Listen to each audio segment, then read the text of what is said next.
Nice to meet you, everybody. So I'm from Ouster.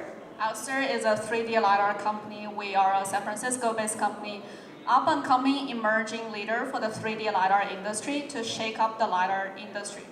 So what do we do?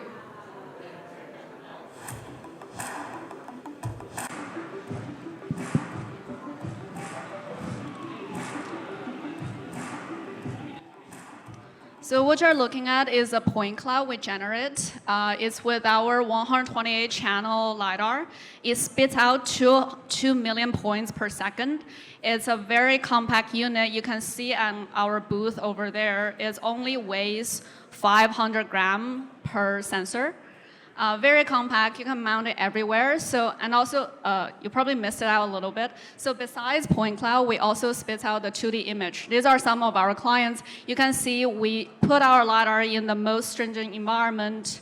In the snow, in water, is a very ruggedized IP-rated LiDAR. The most reliable 3D LiDAR ever built and being tested in various kind of environments. All right, so a bit more background on our company. So we were founded in 2015, following the suit of Velodyne, but the innovation we really brought to the industry is a whole digital LiDAR design. So by talking about the digital LiDAR design, what we mean by that? So we want to mimic the success of the digital camera industry. What happened in the camera industry was the analog cameras were taking the lead, but digital camera came along. They changed the whole design. The whole improvements is driven by the CMOS chip upgrades every 2 years. So in the beginning, the resolution of the digital LiDAR couldn't catch up with analog, but slowly they matched it, and within a short span of time, they exceeded it. So we want to do the same thing, mimic the success of the camera in the LiDAR industry. So instead of following the old design of what Velodyne did, which was a great invention, we changed the emitter and the receivers. So we use a whole different laser array, which is called VCSEL.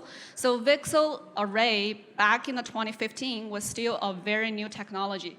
Few people would imagine actually VCSEL can see up to 200 meters, could be used to do a 3D LiDAR. But today we prove it's possible, and we use it in our sensor, which has been very cost-effective and very performant.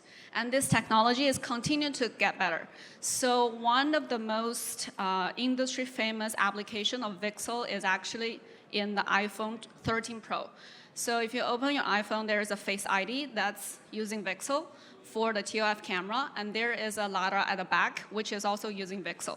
So the VCSEL they use is a fraction of cost compared to our VCSEL. It can only see up to 10 meters, but the Ouster VCSEL is 100 times more performant. We can see up to 200 meters. So as more consumer electronic devices are adopting this VCSEL technology, it will continue to get better and better.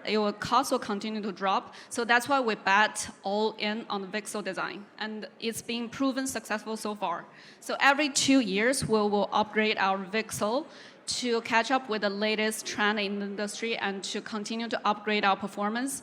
The next iteration of the product line we're going to bring along in Q4 is called, we codename it Whitley Charlie VCSEL. That VCSEL is estimated to bring 40% range improvement. Every 2 years, our product will be upgraded along the cycle of the VCSEL industry. And another technology, which is also proprietary design, is the receiver, which is actually a CMOS receiver. It's called SPAD, single photon avalanche diode. So what it means, different from the Velodyne design, is a single photon sensitivity. So it's a pure digital signal we're receiving, much higher sensitivity, and it's also following the semiconductor trend of every 2 years it will be upgraded. So the sensitivity will continue to improve, which will improve the range and the accuracy. And the third core component of our design is a microlens. So this microlens is used to control the range and the FOV of our sensor. So all in all, we are all digital design, which has three major benefits. Number one is the cost. As I was explaining, the VCSEL is a much cheaper technology, and it will just getting cheaper as more devices like your iPhones adopting this technology, number one. Number two is reliable. It reduces the components by 10% of what's used to build the analog design. So the BOM cost is significantly lower with our whole digital design. Number three is the reliability. With much less components used inside, quoting the famous Mr. Elon Musk quote, the best part is no parts. So we try to minimize the number of parts used in our sensor, which is to push the limit of the ruggedizedness and the reliability of our sensor. Cool, so some of the use cases. So we are not a PowerPoint LiDAR company, which a lot of or the fellow companies are today, but we've been shipping thousands of sensors every year. And we have a lot of different use cases, very diverse customer base to de-risk, rather than putting all the eggs in one bucket like some companies only betting in the automotive industry. We try to de-risk and put our eggs in all baskets. So mainly there are four baskets. The automotive world, so we have a lot of trucking clients. We have the most famous autonomous driving companies. We have industrial. So the reason the industrial world actually started to look at 3D LiDAR, which they traditionally has only been using 2D LiDARs, is because the reliability we're bringing and the innovation.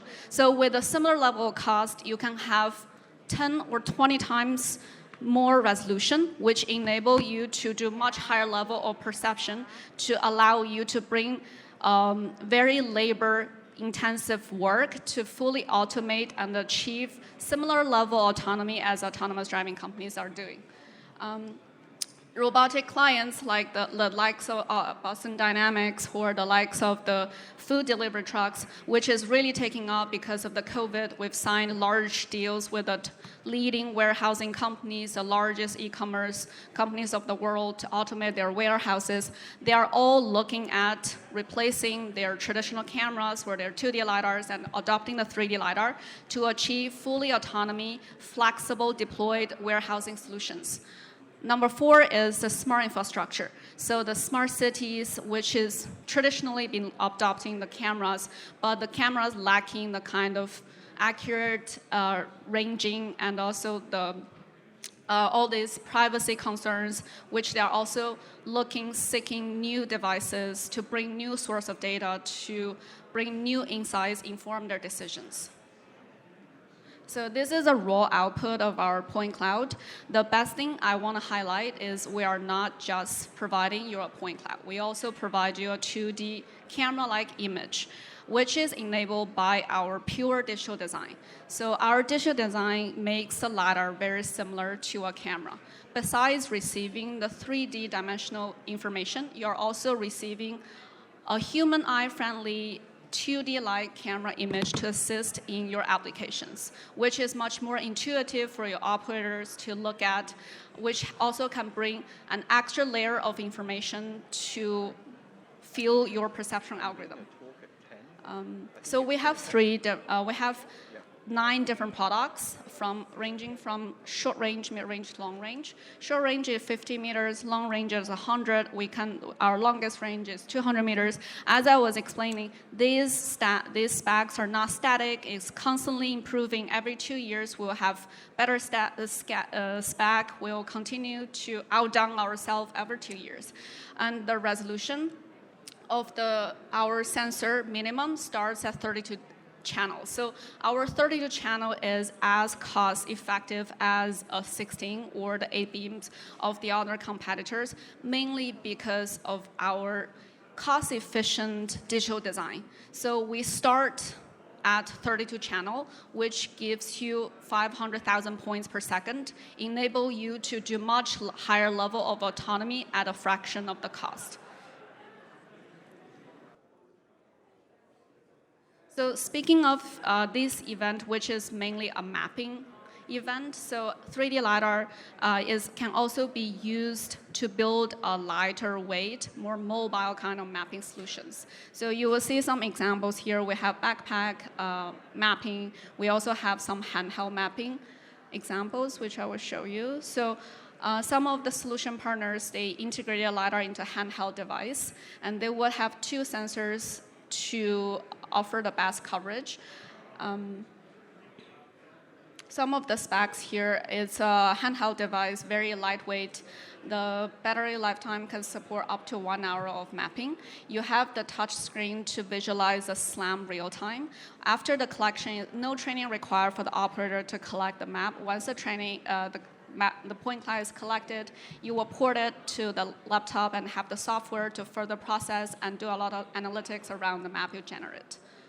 Some of the use cases are building or stockpile calculations, volumetric in the mining industry. Map we built with this device.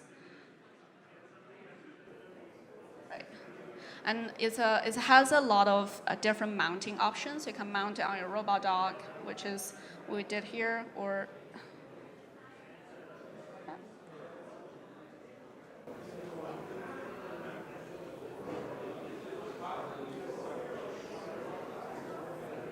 you can mount it on your vehicle, or you can handheld it, put on your drone, very flexible mounting options. Right. Thanks, everybody. If any questions? Welcome to our booth. If not, we can introduce you more. Yeah.